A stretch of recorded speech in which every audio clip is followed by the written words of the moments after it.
anything to me. They're starting the streak.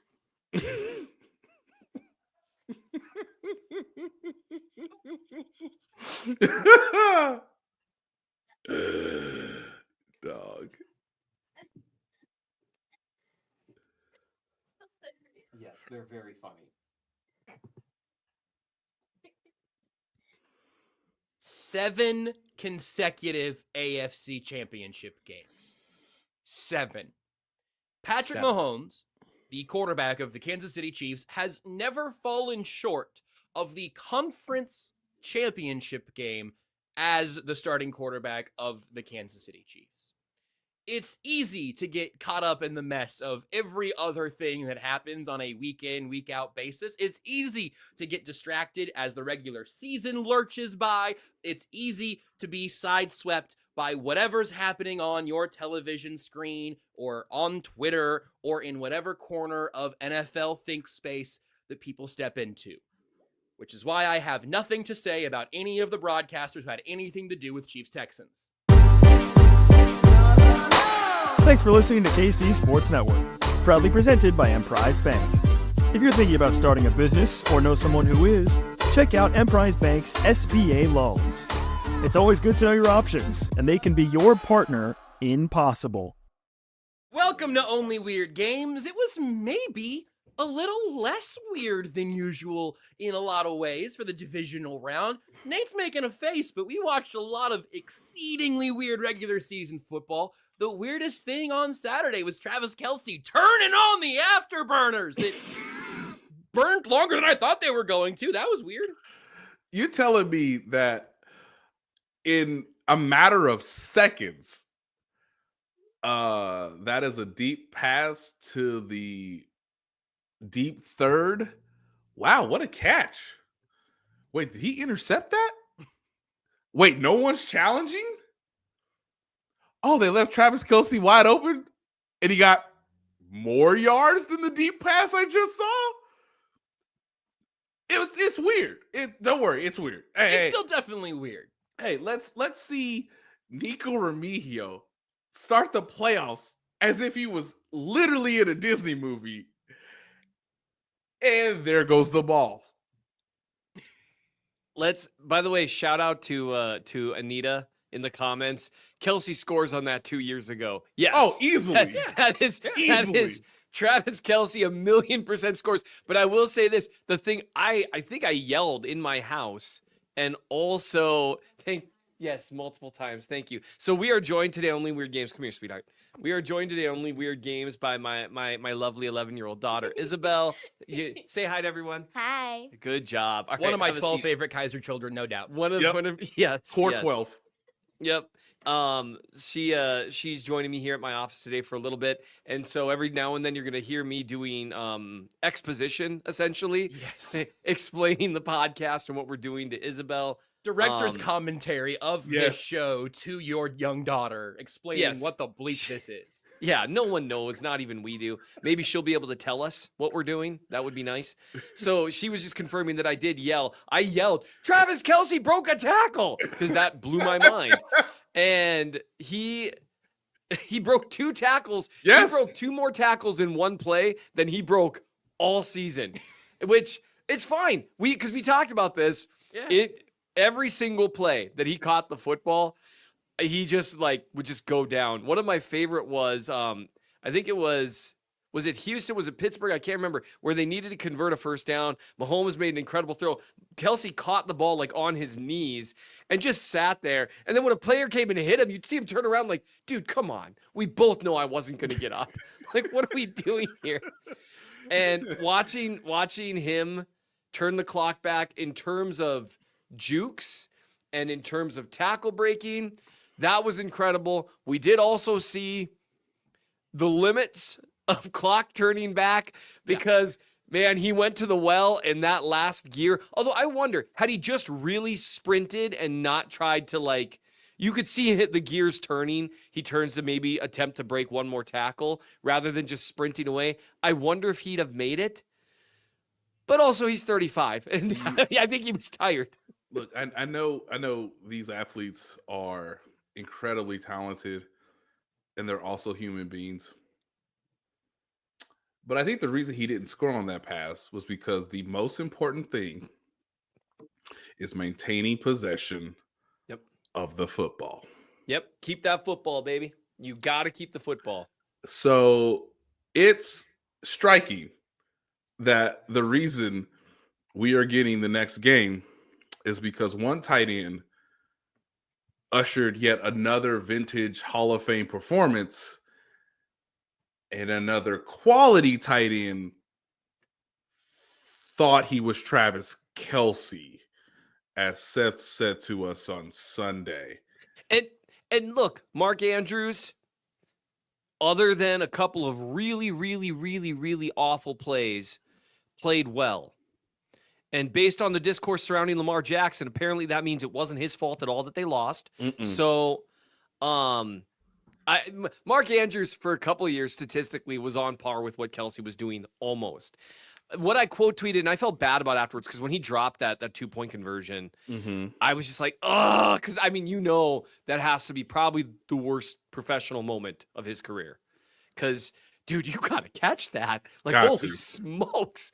Like, I mean, was it a little late and a little low? I guess, but not really. Like, that's like, you catch that. I think what the announcer said, like 999 times out of 1,000, you catch that. Yep. So I actually felt bad for what I tweeted earlier, because I'd quote tweeted the play and just said some version of, I can't believe how many times I had to explain to people, this guy's not as good as Travis Kelce. That's before it became horrifying. So Mark Andrews, great career, not as good as Travis Kelce. And yes, Kelce turning the clock back. The entire offense was like, I don't even know this was like a 2022 game where Juju was nicked up and MVS didn't have it. And it was like, well, I'm going to throw the ball to Kelce, except they happen to have Xavier Worthy. 0 catches for Hollywood Brown, which the drop he had, and I do count it as a drop because it's in his hands. It was in his hands. And that, I mean, great play from the defender to, you attack the hands, rake through. But also, that throw was unbelievable. It looked incredible from the press box. Incredible. I mean, the deep ball mojo is back. I think you're going to see more of it if they can figure out protection stuff. And I know we're going to talk more about that later. But that was an incredible throw. But 0 catches for Hollywood Brown. That surprises me. 0 catches for DeAndre Hopkins. Great game from Houston's corners. Played really well. And Kelce was just like, it's 2022 again, baby. It doesn't matter one bit. Like, it just doesn't matter, because I am going to catch every important pass here every time it matters most. But I'm so sorry. I'm sorry.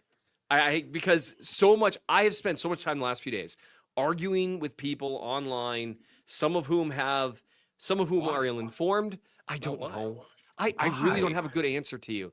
I'm so excited to talk ball. Like, I sit here and I read articles from analysts that I respect that essentially amount to complaining the Chiefs won rather than talking ball and saying, like, well, if only there was something else to talk about.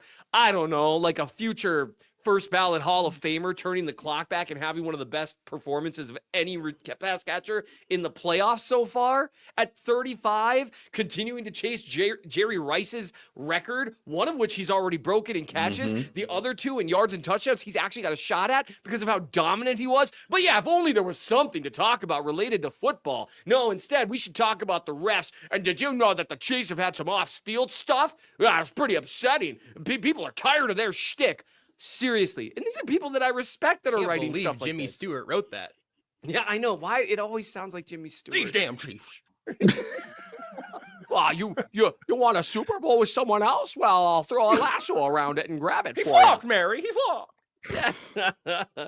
So let's talk about the thing. And I feel like that's an appropriate little blanket to toss over the fact that it has been an exhausting stretch of arguing about things that only ever are used in arguments as a choice. You always have a chance to maybe not spend your entire week thinking about a penalty that kept a field goal drive alive and then another penalty on first down that changed the game. With that in the ever so narrow rear view in our absolutely fruitless endeavor to try to talk about the actual game that happened. It is remarkable. And here's I'm going to do my like kind of bummer intro. And then I would like for you guys to lift the vibes back up. But I've done the long version of this story many times, and it starts by embracing mortality on a level that I don't even really want to put on all the audience at the 10-minute mark. If we talk about mortality at the hour mark, I feel fair about it. It's too early in the show to have to be thinking about death. But what I will say is that there is a chance that we see Travis Kelce play 20-some more games in a Chiefs uniform. And there's also a chance that we see him play 2 more games. And there's a chance that we see him play 1 more game. Now, I don't know what's what.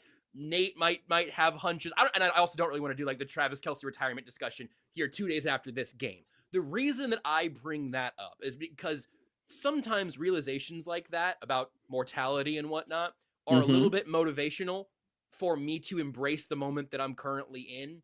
And what I would beg of you, and not that Seth hasn't done this a million times and Nate's done this a million times while also telling us what Travis Kelce smells like after games, but what I would beseech you to do at this point is to make sure you are fully appreciating the fact that the 35-year-old tight end who was intellectually dishonestly discussed as washed weeks ago, certainly in the first act of the season, he looked exactly like Travis bleepin' Kelce when the playoffs arrived, and we're going to get to see him do it against the Bills, and then I don't know beyond that.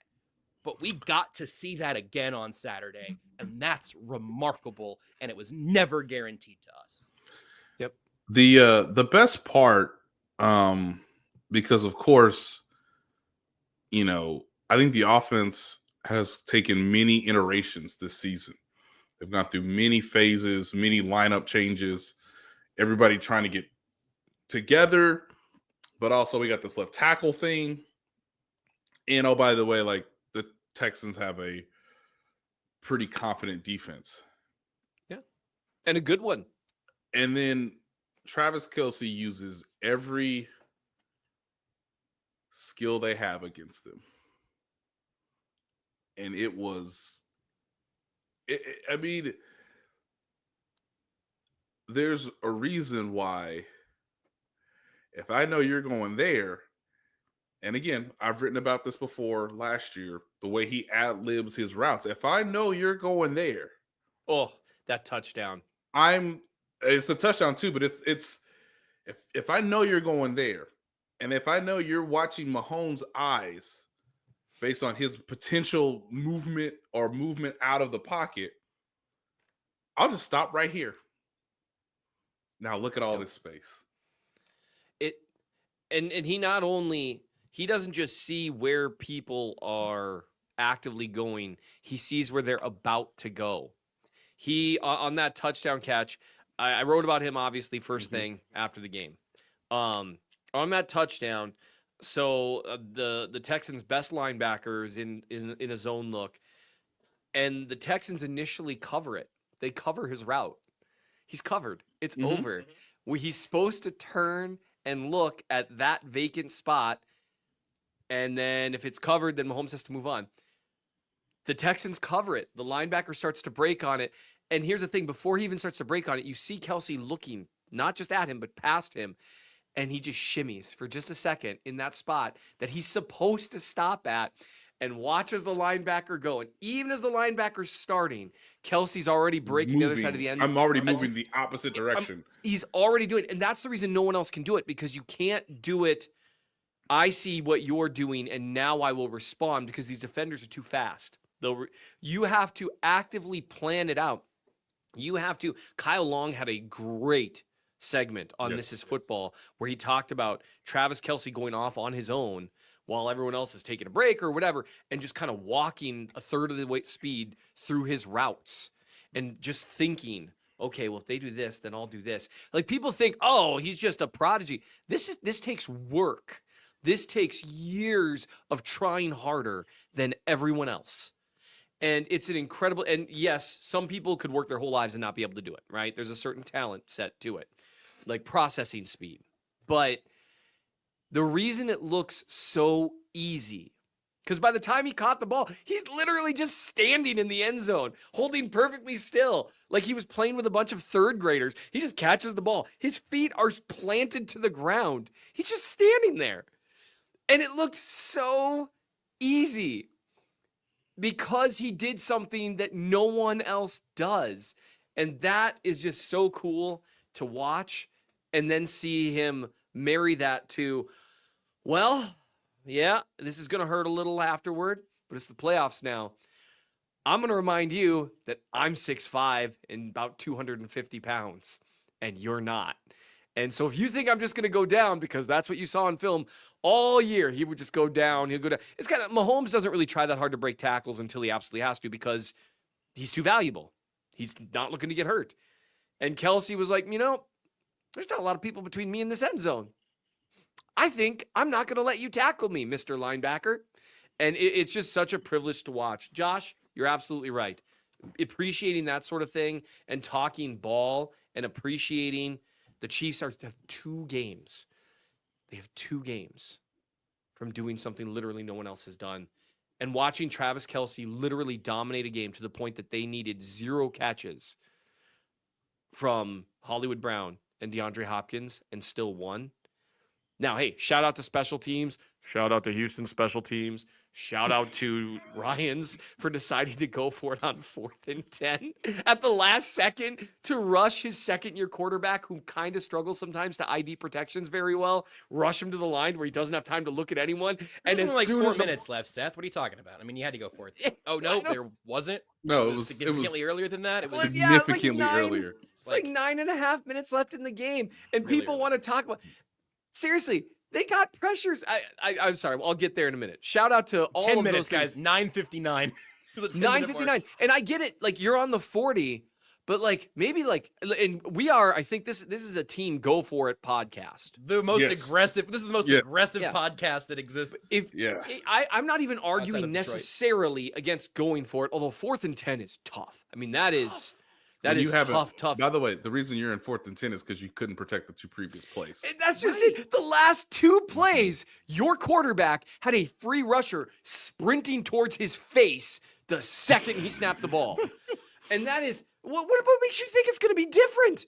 On 4th and 10, you got to get guys not just into routes, but 10 yards down the field. I know we're going to talk about Spags in a minute. I did want to do one more shout out for the pass catching stuff and what Kelsey did. It's not in the rundown. But you know what? Xavier Worthy, you played ball in Texas. You're kind of a skinnier guy.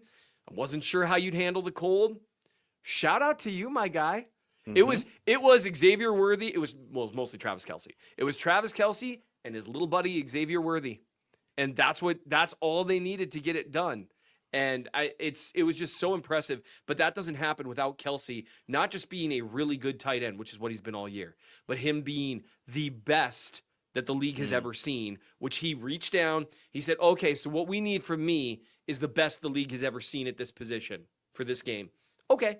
And that's what he did. And it was just a privilege to watch. I'm sure every analyst that covers the league nationally probably talked about that. Since we're talking about Travis Kelce and his little buddy, like Xavier Worthy is Stuart Little, let's talk about the entirety of that group of pass catchers, because as much as Travis Kelce was everything we just talked about, a lot of other guys were not a lot of the things we expected them to be. Now, there are a number of paths I think we can take here, but I'm going to lay out a couple of the facts. I'm going to give you one potential option, that you guys tell me what actually happened. But in terms of snap counts, now it's worth noting, I think this was the lowest offensive snap count day for the Chiefs outside of Week 18. So when Patrick Mahomes was playing quarterback, they ran more snaps than they did on Saturday against the Texans. 51 offensive snaps, a very low number for this Chiefs team. That's long returns, short fields, short drives, big plays, things that we haven't seen a whole lot of for most of this year. So Xavier Worthy leads wide receivers with 42 snaps, 82% of the snaps. I'm going to go percentage for most of these because it kind of evens out. And also, if you want to know, you can basically double it because they ran 51 plays. Xavier Worthy plays 82 snaps. Hollywood Brown plays 67% of the snaps. Juju Smith-Schuster plays 41%. DeAndre Hopkins plays 31%, 16 snaps. And Justin Watson plays 8%, 4 snaps. Now, Andy Justin loves Watson, Juju so much. Justin Watson getting his playoff ratio all the way down for me was like a pleasant surprise. No offense to Justin Watson, but they got healthy at receiver, and Right. there were guys ahead of him in the depth chart. Yep. The only thing there that really stands out, maybe it's a little more Juju than you'd like, and maybe this is indicative of why it's a question. I'm not mad about how it's all sort of spread out until you get to 16 snaps for DeAndre Hopkins in the playoffs. That Titans trade is no longer a concern. We are not sweating the playing time cutoff for DeAndre Hopkins. Why wasn't he more involved? I think it's relatively easy to at least see Hollywood was out there, even though he did not complete a catch on that day. But Hopkins was used very sparingly. Well, Josh, they used quite a bit of 2 tight end sets. They wanted to have Worthy be the in motion guy, which set up a couple of screens to the outside with Juju Smith-Schuster as one of the lead blockers on the perimeter. They tested downfield, but mostly reserved that for Hollywood Brown. Travis Kelce's eating people right now. And as much as I felt like their red zone work was fixable, he was not on the field for a large part of that. And that I think will be interesting moving forward, particularly third down and red zone against the Buffalo Bills for DeAndre Hopkins. Now, I don't think there's anything wrong with DeAndre Hopkins. He didn't have a ton of production in the first matchup. You have to keep that in mind too, based on Stingley and Lassiter, the cornerbacks for the Houston Texans. I tell you what, I mean, when Peyton Hendershot's getting movement down the field and you got Kareem Hunt running behind him, how are you going to take that guy off? How are you going to take Peyton Hendershot off the field? Your third. Seth, that's exactly the question I was going to ask you. How are you going to take Peyton Hendershot off the field for little DeAndre Hopkins, for Travis Kelce's little friend? I would do it by saying, hey, Peyton, get off the field. DeAndre, we're going to throw you the ball. That's what I would do. But, everyone has very different methodologies of doing these things. Now they, by the way, great point, Seth. They were not in a shootout either. And this quietly makes me think Andy Reid was relying on the defense more than people may have anticipated. I can't do this in a playoff game, Nate. I don't have it in me. This for a playoff game, Nate. I cannot do this. I'm just saying. I have information. Did they have DeAndre Hopkins plays on the menu in practice this week? Look, I have information. I have knowledge. And I'm just suggesting maybe based on the game script. The sheer arrogance of that. I mean, funny. Look, we're trying to, we're not trying to limit things, but we're also not trying to, we can't give you everything in one game, and I have a few other things they could have given me if we're going to take notes on that. But I mean, 8 sacks later, 12 points allowed. Nico Collins not having really any highlights of consequence. Trent McDuffie, man. I'm just saying, like there was. Did you guys get scared in your heart when McDuffie was off the field for however many snaps that was? Holy mother, man! I felt like I was watching on the field. Team. Oh, he's in the tent for what? That's what I did. I was looking at the screen. I went, "That's 35, and that's 13." Was he in the slot finally? No. That's Shamari Connor. Yeah. Where is Trent McDuffie? It was like I lost my dog. Yeah. Look. All I'm saying is they didn't get a lot of good protection up front, and you gotta look when the fourth quarter. That last thing you said might have been the more important part. Hold on. What was the? Can we rewind 10 seconds? They had some protection issues. Rewind 5 seconds. Hang on. Wait. Before you rewind that again. Fast forward 5 seconds. Are you telling me that having someone who has been a left guard their entire career storylines play in a playoff game against one of the best 2 or 3 edge tandems in the NFL? He didn't die on the field. Well, see, you know what? Like, I mean, he died let's many stay on the slow offense. deaths. Let's go. I'm pulling the big lever. Chunk! We're going down to running back in the offensive line. Let's get there. Go ahead. Offensive line conversation officially begins. Green flag. I love Joe Tooney. Love everything he's done.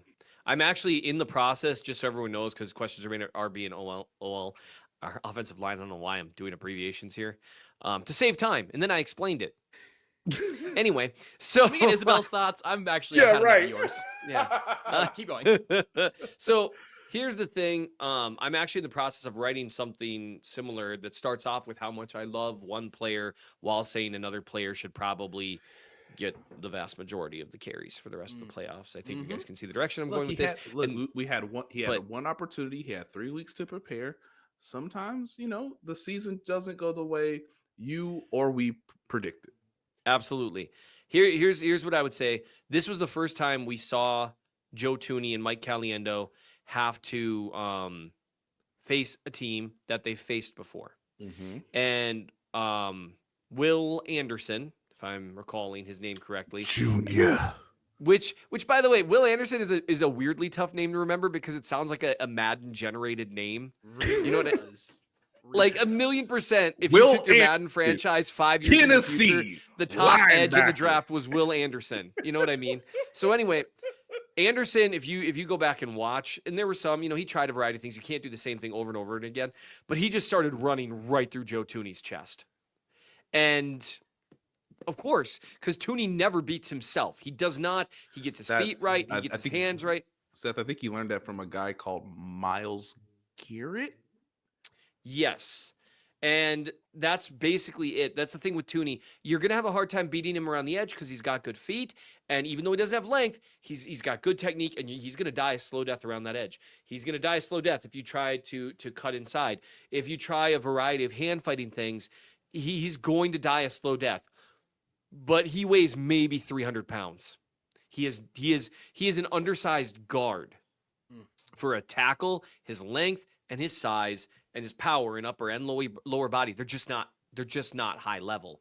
And so Will Anderson, who happens to be a very strong guy, just started going right through his chest. And none of this is to say, I have no idea what the Chiefs are going to do this next week. My assumption is they're going to stick with the same plan, I would think. But it went poorly to an extent, and that affected multiple aspects of what they wanted to do. And it was apparent from the get-go. I mean, the difference in not so much the difference between when Mahomes dropped back and Stroud dropped back, because especially by the second half, I mean, CJ Stroud was in Hades, man. It was bad.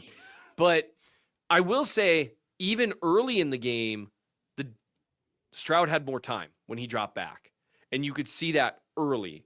And then Chris Jones was like, well, we're going to go ahead and put a stop to this. Yep. And from then on, it was just really rough for CJ. But there are questions to be answered there. And now here's the interesting thing for me. From here on out, the Bills, their best rusher, Von Miller's been decent this year, above average, good even, but not like Von Miller, right? Right. Russo can play. He's more of a power-based guy. If you're talking about people who run through someone's chest. But Ed Oliver is the one who scares me the most. Where does he play?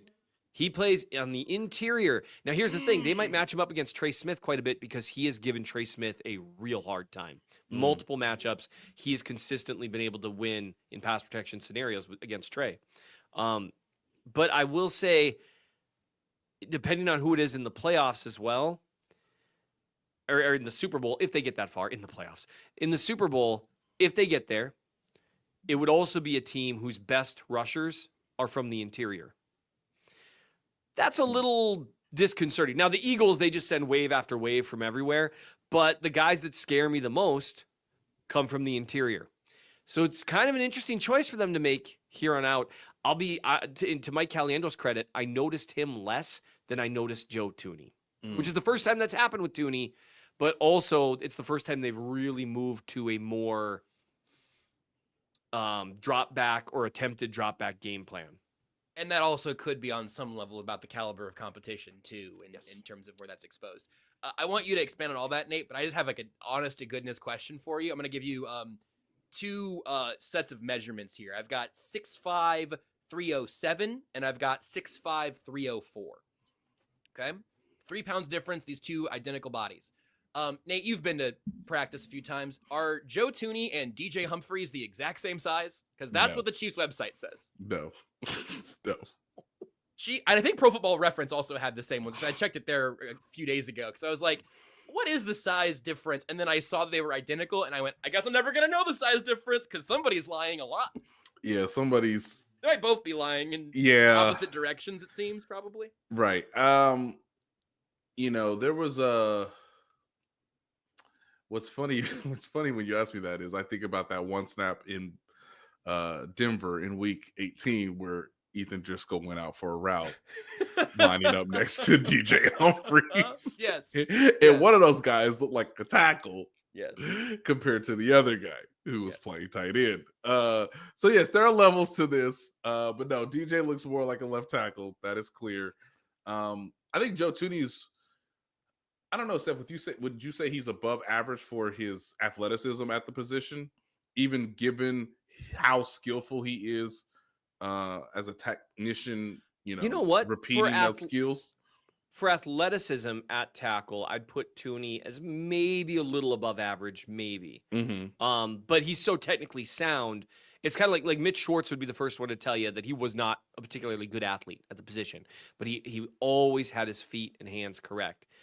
But he also was taller, a little heavier than Joe Longer Tooney. arms. Yeah, longer arms. It's just tough. It's a tough way to make a living out there. I mean, and again, against Will Anderson, who is a very tough kind of he's a very tough kind of matchup for Tooney at left tackle specifically. And he didn't do anything wrong. Of course, I mean, he's a robot. He never does anything wrong from a technical perspective. It's just those guys at the edge have a lot more space to rev up. And so you just get in a position where someone might just run right through your chest a little bit. So I'm curious. I think they'll keep going the same route. Caliendo, I thought, again, I didn't notice him much. I saw a couple of really nice run block plays that he had where he was part of the solution, which is great. But it's at least a question that I think is going to get revisited. I'm assuming after the Bills game. We'll see how it goes against the Bills. Because that really was – Houston is on paper a tough matchup for the Chiefs. And I think Chiefs fans were a little, in a sense, overconfident about the Chiefs offense against that defense based on the results in the regular season. My thought process was there's a limited number of plays you have that get the ball out in 2.25 seconds. And the Texans, they were gunning for the line of scrimmage. They were trying to take that stuff away. And it just made things a little bit more difficult in terms of how exactly you're going to move the ball when you've got a mismatch at tackle in particular and somewhat at guard. And Juwan Taylor, I mean, he was dealing with everything he could handle with Daniel Hunter. I will say he successfully pass blocked on 2 sets Daniel Hunter's Euro step. I have never seen anyone block that. I was like, oh no, it's coming. Oh wow, he blocked it. How'd you do that? So I don't know what they'll do, but it's definitely a cause for concern. I've seen a few people in the comments comparing it somewhat to Rich Gannon and Elvis Grbac. We've done it. Stop it. To the Tampa Bay Super Bowl. It's very different. You have here's the cannot wait for Thursday's show. What you would cannot wait say, for my historical. I cannot wait to share my on Thursday, 1990s historical context for Thursday episodes. We're gonna start at 4, and then Nate. Then we'll see when Nate joins. We'll just be done, and then he can just he'll talk into the ether like all the people I've muted in the last couple of days. You're gonna say like the rest of us here. So But I was just going to say one thing that separates the Kansas City line, even as they've had some struggles at tackle, Juwan Taylor with penalties, generally been a solid pass blocker, and then the left tackle stuff over the last couple of years. The one thing you've always been able to say, though, is, well, they have 3 Pro Bowl to all-pro level talents on the interior. Right now, they don't have that. Right now, they don't. And so I'm curious what they do. My assumption is it'll be Joe Tooney again against the Bills. And I think in a lot of ways he's earned that. But Mitch Schwartz did tweet out, Andy had talked a little bit about the job they did in pass protection. And Schwartz I actually quote tweeted it saying, I don't really agree with Andy here that they did that good a job. And, And Schwartz quote tweets the Reed quote, and he's like, from Andy, this is no bueno. not This good. Yeah, which it's pronounced bueno? Bueno. Really? Are you getting better at Spanish? I bet it sounds like she's helping. She said apparently No bueno. Jazz pronounces it bueno. Yes, and she took 3 years of Spanish, and I did not. So here I sit. Before we shift into other things, we need to take a break in here too at some point. Nate, are you of the understanding at this point that it is just going to be Tuni Caliendo for the home stretch here? I could have absolutely seen it going either way, as we talked about last week. At this point, a change now would be a little bit surprising to me. I don't know if it should be or not, though. Yeah, again, I don't foresee a change at this point. I've not been told such. We will see our first practice tomorrow in preparation for them to play the Buffalo Bills in the AFC Championship game. The last thing I'll say on this is don't blame Isaiah Pacheco for this. He's still young. He never, to Seth's point, how much time you want, Nate Dogg? Because of course I remember Snoop Menace's first game. No, we were hey, all there. Chat, we were all there. So, two things. Jawan Taylor was quietly excellent in Saturday's game.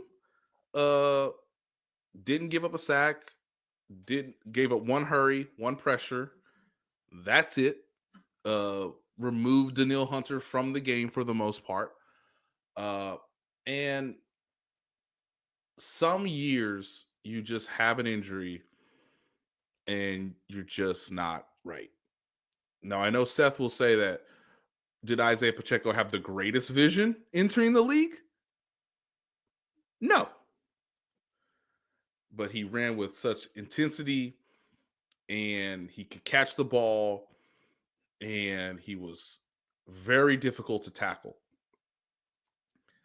I cannot say those things now when he has admirably tried to return from a fracture fibula. Yeah. Yep. It just might not be his year. And that's unfortunate because I thought he had a very good training camp. He was pretty good in week 1 with limited reps. Yeah. And then unfortunately, he had the injury in week 2, and he really hasn't been the same. He was playing well prior to injury. Mm-hmm. And some things are just a feel thing, and maybe it just takes you a little bit to come back. And I don't want to give away too much of the farm here because I haven't written about it yet, but you can. When does that ever stop me? Anyway. Yeah. Also, the farm costs less than eggs. So right. Well, if I have one thing to say about the Kareem Hunt versus Isaiah Pacheco thing, it's Josh. You haven't done a break yet. What is it, Seth? So the primary differentiator between the two of them is Shop Chiefs tickets and more with no fees. Plus, save big with code KCSN at ticketsforless.com, the official ticket provider of KC Sports Network. Listen, you got to make me work for it a little bit. Yeah, absolutely. So right now, if you rewatch the game, what you'll see is that Pacheco got stuffed, a tackle. Everyone defines a stuff differently. Everyone defines a stuff a little bit differently. I look at a stuff as 2 yards or less on a run, unless you're talking like it's 3rd and 1 or something like that. Sure. Then you've achieved the goal. Pacheco got stuffed multiple times, and you could see the difference in how he was working with the blocking versus how Kareem Hunt is working with the blocking. One of my favorite plays of the day was an 11-yard run. I think it was early in the 4th quarter for Hunt. Mm-hmm. And it's made the rounds. I actually tweeted out if people want to look at it, where as he's getting the handoff, you've got multiple guys that are starting to climb to the next level. You've got Joe Thuney trying to control his blocker. The blocker flashes his helmet inside. Some runners, because there's the appearance of a big hole there, to where he could hit the B gap between Joe Thuney and where Caliendo used to be, but he doesn't, because he sees the defensive tackle is flashing his helmet to the inside, and that gap is about to close. And what we often do, people will like do these screenshots of look at this gap the runner should have gone through, and the defense tackle has this helmet flasher. It's like by the time he takes 2 more steps, that gap is gone. And that's what happened here. So, but Hunt sees that. And so as he's doing that, so he starts to slow down, and then he starts to cut outside, which he's not explosive anymore, but he cuts well. He still cuts fluidly. He still cuts smoothly, keeps his bounce. And then he's got the option. You bounce it all the way outside, or you bounce it outside of Tooney and in between him and Kelsey. There's like 2 feet of space there. It's such. I just retweeted it also. I saw it earlier. I just need to see it again. It is a delightful rep. It is pure fun, and then it seems like an optical illusion. Right, because the way he it's called getting skinny, right? Andy talked about this yesterday. He was asked about, what Hunt has brought, and he said his ability to go sideways and to get skinny through the hole. That's what Andy Reid brought to the table when asked about it. And Pacheco, even at his best, isn't great with that. As much as vision, that can be problematic for him. And right now, the explosive difference between the two of them isn't making up for it. And so with Hunt, are you less likely to get a 20-yard gain? Yes. Are you a lot less likely to get a 1-yard loss? Yes. With the current needs of this Chiefs team, and this is what I'm going to be writing about, again, giving away the $1 farm here. It's not even a farm. It's like a patch of grass next to a sidewalk. It's a co-op. No, just say it's a co-op. It's a co-op. It's a table at a farmer's market. Yeah. Yeah, it's a table at a farmer's market selling some macarons, Macar what? What? Yeah, macarons, my friend. You've got 2 options, and neither are the ones that you said. Yeah, macarons. Macaroons are coconut cookies. Macaroons are coconut cookies, and macarons are the Macarons. I think you still added a syllable. That's okay. I was just Jean-Claude No, it Van just is what Damme. it is. I'm an Kangaroos the oaf. first I don't know anything. Stop, So Seth. Stop saying words from other languages. Isabella has absolutely nailed you twice now. I know. I said bueno, and she was like, "Excuse me." I've got to stick to English, and she's like sitting there watching a video on YouTube, And and then Seth, she hears your- me say Your English isn't great. Konnichiwa. Me no talk so good. So that ability to get skinny, that ability to identify holes, it's kind of similar to what we were just talking about with Travis Kelce. Prego. Really great vision, and Hunt has always had great vision. He just does not have any explosion left. Glatsy. And that places a ceiling on him. And that's one reason why, if we want to talk about like Chiefs, something that would help the Chiefs would be like a 3rd or 4th round running back with explosion and vision. You should be able to get that guy in the 3rd or 4th round. Like that one dude from Ohio State. Which one, Seth? Either one. I watched them both. I was like, holy crap. But anyway. Is he draft eligible? So You yeah, sound maybe. like Woody Johnson right now. Yeah, I know. Yeah, but let's talk about the draft, fellas. The Chiefs are about to play in the AFC Championship. It's so old hat. So that difference, though, is, to me, it's stark, and it really does. The Chiefs right now, they don't need.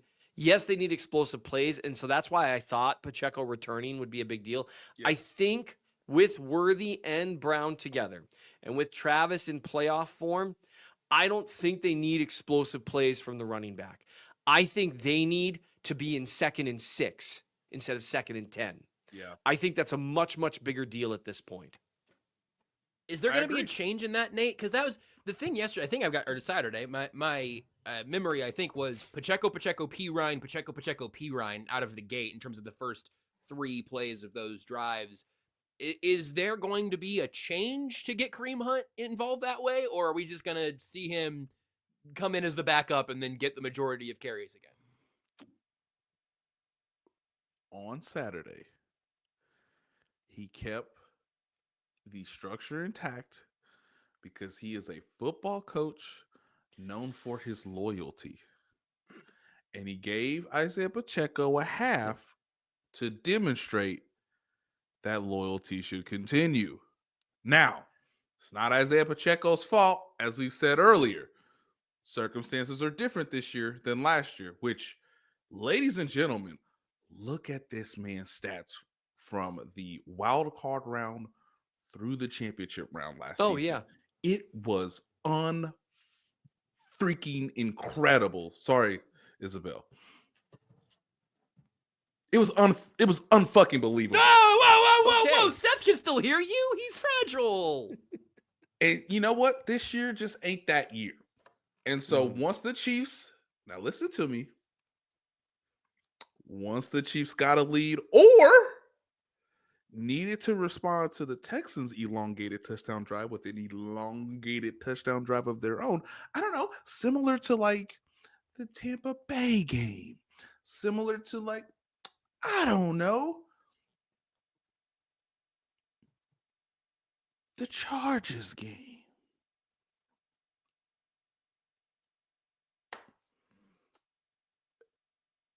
They have made a decision, and I don't see that decision changing. But there's something to be said about wearing a team out in the fourth quarter when they know you're running the ball. You know you're running the ball. Broadcasters know you're running the ball. And to Seth's point, who can give me 4 yards? Yep. And that has been decided. We have enough evidence. We have another sample size, a very important one, a very important variable. So much like any game in football, it'd be nice if you had the lead, but it would especially be nice if you had the lead with, let's say, 5 minutes to go in the third quarter, and you can present a fresh, rested, motivated version of Kareem Hunt. And that's what the coaching staff staggered, you could argue correctly, while trying to see what could Pacheco give us with more rest, more time, more practice reps from Christmas Day. You have those results. Now you can move forward and adjust accordingly. But the Chiefs still need to have a lead on Sunday against the Bills so that Kareem Hunt could be his most effective, because we saw that in the fourth quarter against the Texans. I also have like no real, this doesn't really change anything for me long term on Pacheco.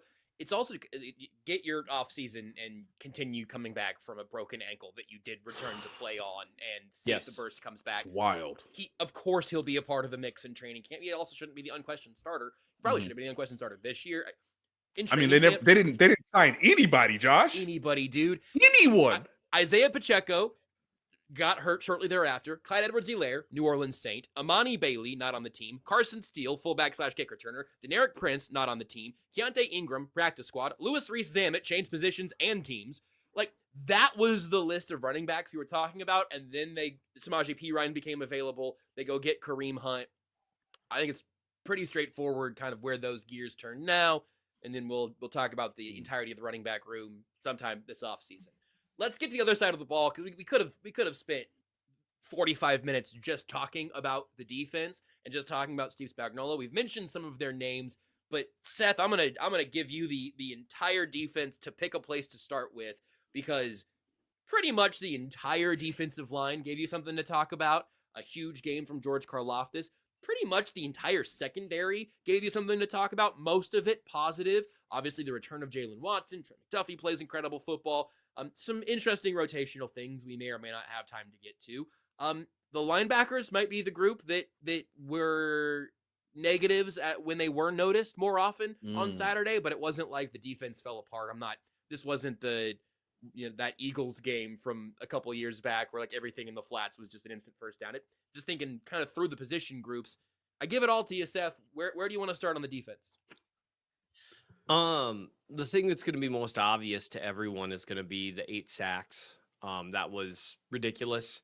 There was a really rough mismatch in that game and there were some rough mismatches on both sides of the ball, but the one that really stood out to me the most, on the defensive side of the ball, there were just a number of them on the defensive line. One was anytime Spags was able to isolate Chris Jones on the Texans' right tackle, who just can't block him. They also were able to fiddle around with alignments enough to have Dalton Schultz trying to block George Karlaftis one-on-one. Hey, Bobby Slowick, he your second best pass catcher. What are you doing? Well, and it just, Karlaftis it's funny because, styles make fights. Karlaftis is a bad matchup for a tight end. generally speaking, more so than certain other kinds of guys that maybe have more bend or more whatever.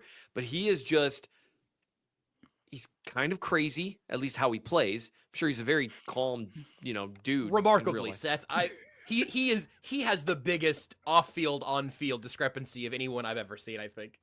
Yeah, because he plays Fair, like Nate? a maniac. You're nodding, yes. Okay. Yes. Yeah, He's an he absolute seems- maniac and like a soft-spoken guy who would rather, like, he's perfectly happy to talk to you, but doesn't need to be talking to you. Yeah. But on the field, it's just 110% constantly. And anytime a tight end is stuck in pass pro, other than a few of them, they don't want to be there. Like that's not where they want to be. Some of them pride themselves on it, but it's still not where they. Hendershot. Yeah, they can't all be Peyton Hendershot. Ready to get in that mud? And so they were able to do that a few times.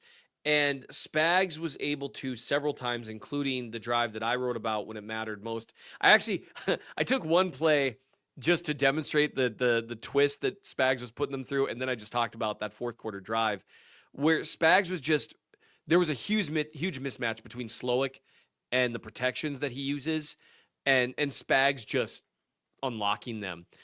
A really good example of this to me would be when so you manage to get free rushers to the quarterback without an obvious hot available, meaning, they've covered the hot route or it's someone who's downfield or whatever. That's the dream, right? If you can get one or two of those a game, that's nice. That's where your best play. Yes. Spags versus Kyle Shanahan in the Super Bowl, third down, money shot. That's where Spags dialed it up and blitzed McDuffie, right? To have it happen twice in a row on second down and third down, and honestly, first down, they got pressure too. Basically, Spags went full remember the Titans on the most important drive of the game, sending extra guys every time. And then he on third down, I believe it was fourth down. Sorry, the 4th and 10. You're So talking you about, get this 4th and 10. So he gets Nick Bolton completely scot-free, sprinting Incredible. at CJ Stroud's face. Hey, he's got to throw it by away. the way, in the A gap, like the shortest distance to the quarterback. Yep. It's so bad. And then you've got Justin Reed, one play later, who, by the way, puts on an absolutely sensational, Oscar-worthy performance of, I'm just coming here to the A-gap to tap the defensive tackle and let him know how to align. Well, as long as I'm here, and they just, in both cases, it's like the Red Sea parted for these guys. They just didn't account for them at all. Those plays are doomed. And here's where it gets even funnier. Fourth down now. You got to have it. You've waited to decide to go for it. I think I'm going to be kind and assume it's because they were trying to take the Chiefs off guard, because they've seen Spags' defenses at times struggle with hurry-up stuff, because you can't disguise on the back end as well. Spags manages to, he sees that Schultz is going to be isolated one-on-one against Karlaftis again. And they were going to do something that that had failed once before, but they were going to try it again, where you've got Schultz one-on-one with Karlaftis, but you're bringing the running back from the other side to help double-team him. And the offensive line is sliding right, okay? So on the left side of the offensive formation, you've got Schultz on an island against Karlaftis, but, and then the offensive line slides right. So there's this huge, just one-on-one in space, George, but you're bringing the running back over to help. What's the meanest thing you could do if you're Spags? You could send Jaden Hicks screaming through that gap and the running back going, holy cow, CJ's going to die if I don't do something here. And he goes, and so, of course, the running back correctly, and I'm assuming it was a check on his part, correctly sacrifices his life at the altar of Jaden Hicks and gets hit pretty hard. And like he tries to dive at his leg, and it's a whole deal. The problem is now Schultz is the loneliest man in the world. And George just goes right by him. It wasn't a free rusher, but it might as well have been. Because by the time he was free rushing it at Stroud, receivers were 5 yards down the field, if that. It was over. And that was where, like, for me, the thing that stood out the most is Spags, when it really counts. And he did some things that bothered me this game. I saw way more Johnson than I thought I was going to see in terms of the cornerback snaps that were allocated. I saw a lot more than I really wanted to see of just they did defend, by the way. They defended a tight end releasing into the flat. They defended it. I couldn't believe it. I was like, hey, Spags is a listener. Thank you.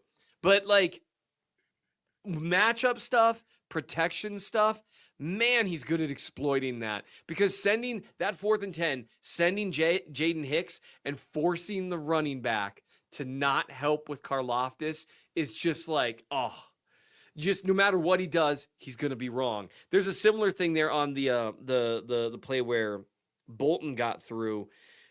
If the center had not accounted the way he did, Charles Omenihu was going to come screaming through a gap. He just there's layers upon layers of this, and it's so much fun to watch. The best part of one of the I don't know, it depends on your preference, but one of the best parts of the Chiefs' dynastic run has been Spags in second halves of games. Yeah. I just want to tell Joe Brady right now, you need 2 of them things, bro. 2 of them. A game plan for the first half, game plan for the second half, and sprinkle some adjustments in there, baby. Because it was hilarious to see.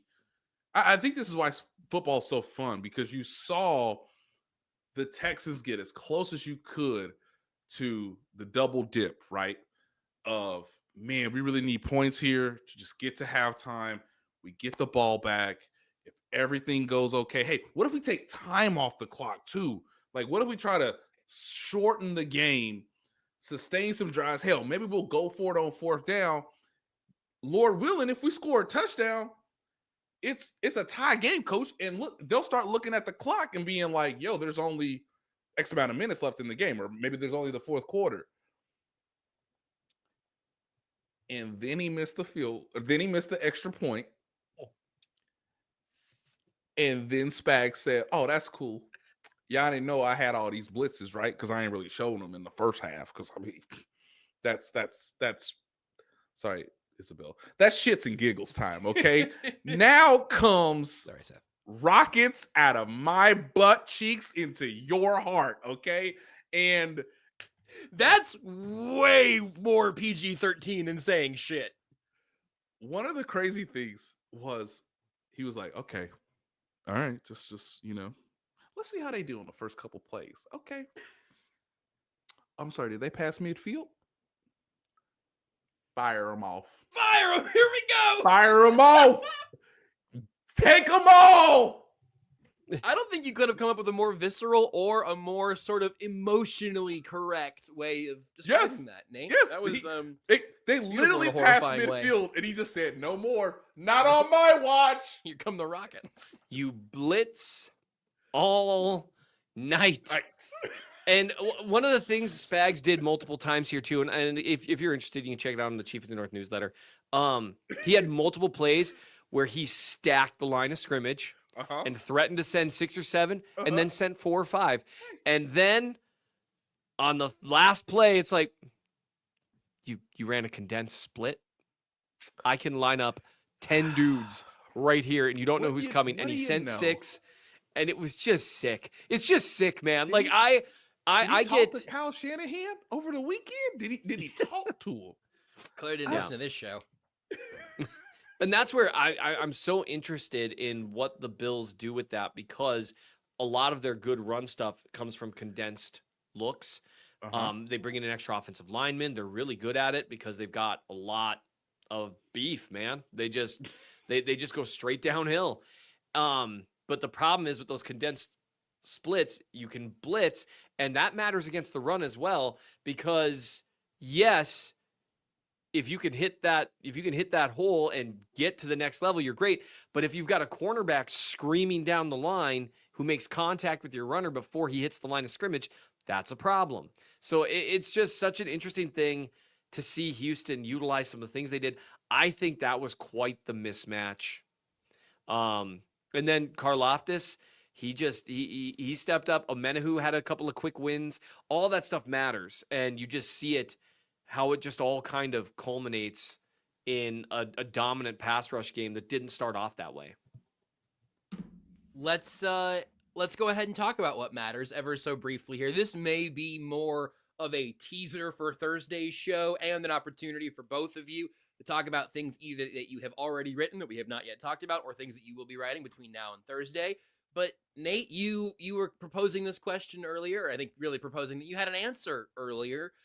What that we learned on Saturday is going to matter for the AFC Championship game. Obviously, we've covered a ton of ground in general.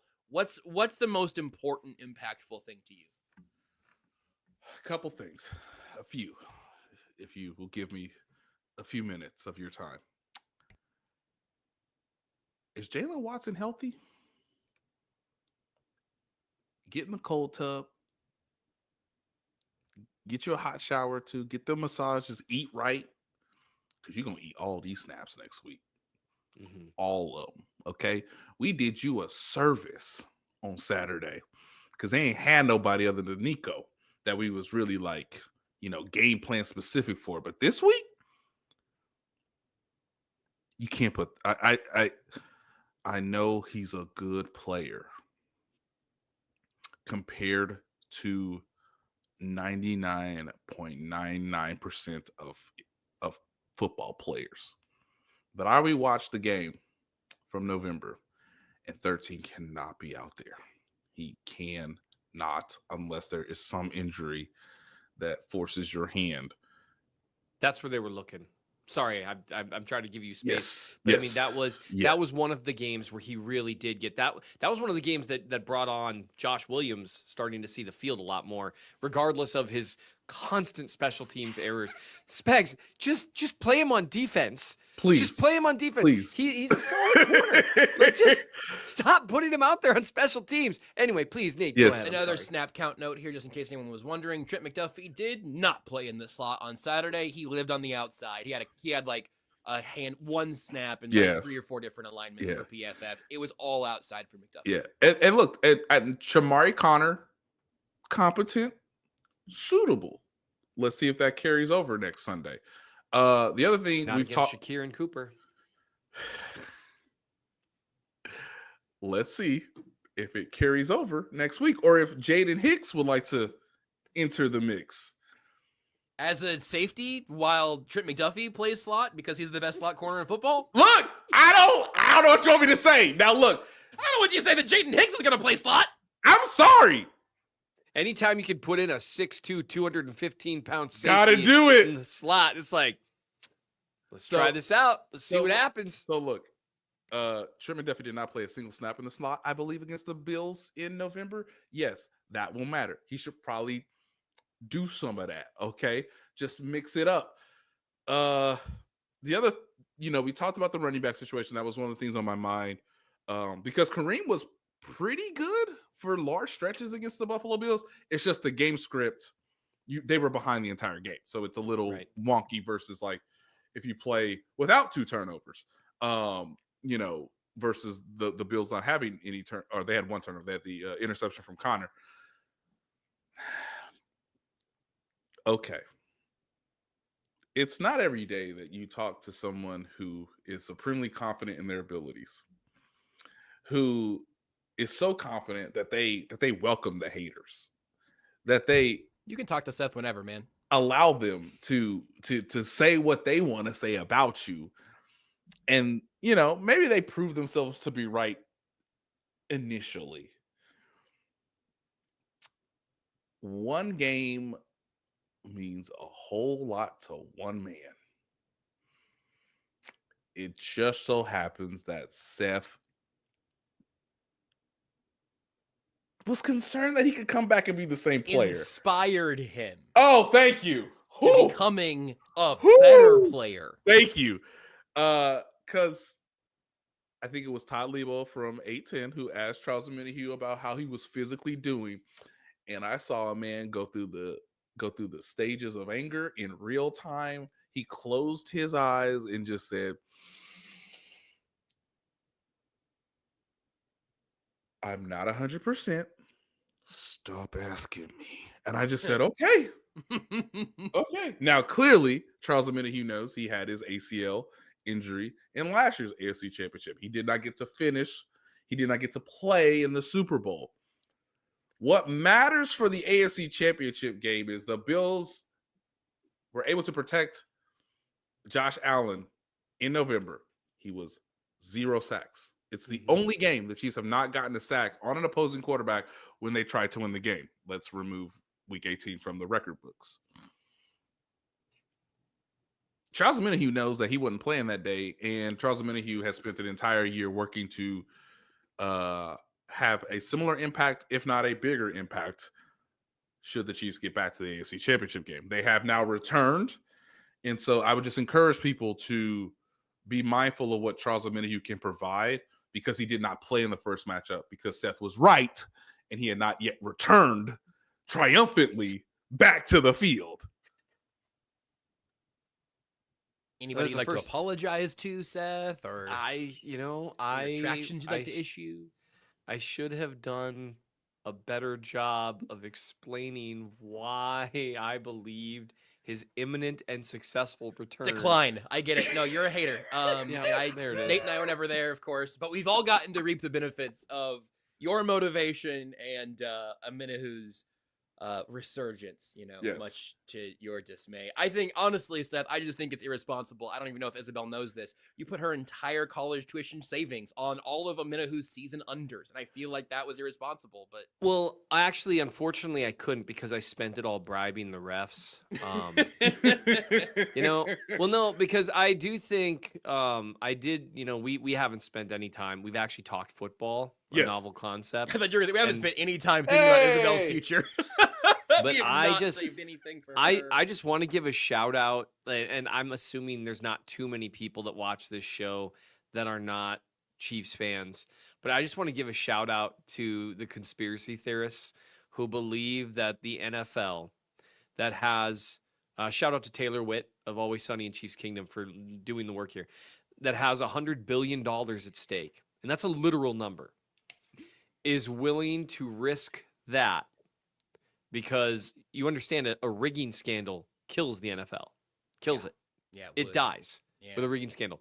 The stupidity of saying It's not rigged. I'm just unhappy. yeah. No, the idea of two things here. The first being that the NFL, with $100 billion on the line, decides for a slight ratings bump, slight, because the NFL is the ratings king and always has been, to favor one team in a conspiracy that requires the corroboration or the cooperation of literally hundreds of people.